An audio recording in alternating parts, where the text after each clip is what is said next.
be action on the disbarment case na Opo. final against you? Yung isa binase ko sa announcement ni Larry Gadon. Sa Bisaya pa, tira bahala.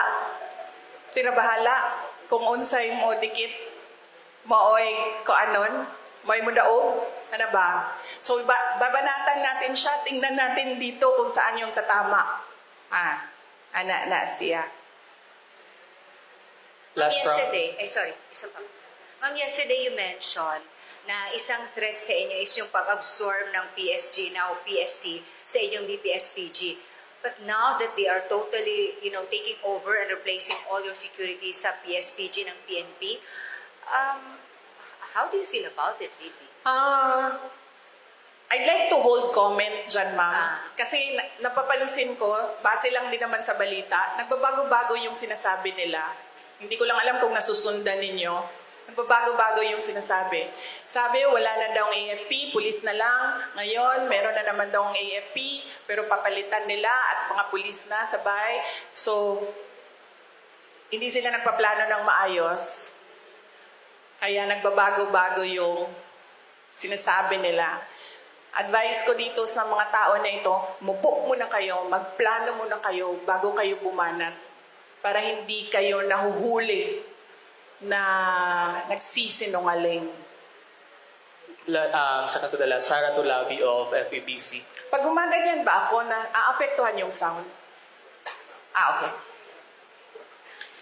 Good afternoon, VP. Since natanong na po yung isang tanong ko, ito na lang po. Sabi po ng PNP, wala silang information sa pagbabanta sa inyong buhay.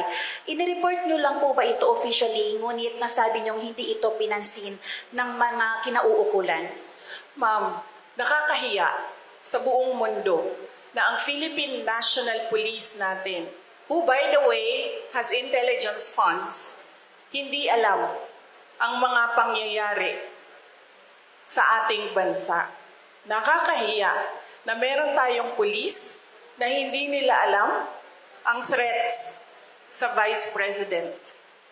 Nakakahiya yan, ma'am. Huwag sila magsasalita ng ganyan kasi nagpapakita yan ng incompetence ng Philippine National Police. Dapat dyan, kung ako po ay Presidente, Secretary ng DILG, Chief ng PNP, ang sagot dyan ay, let us sit down and investigate the alleged threats so that we will know if these are true or not. Yan ang tanong.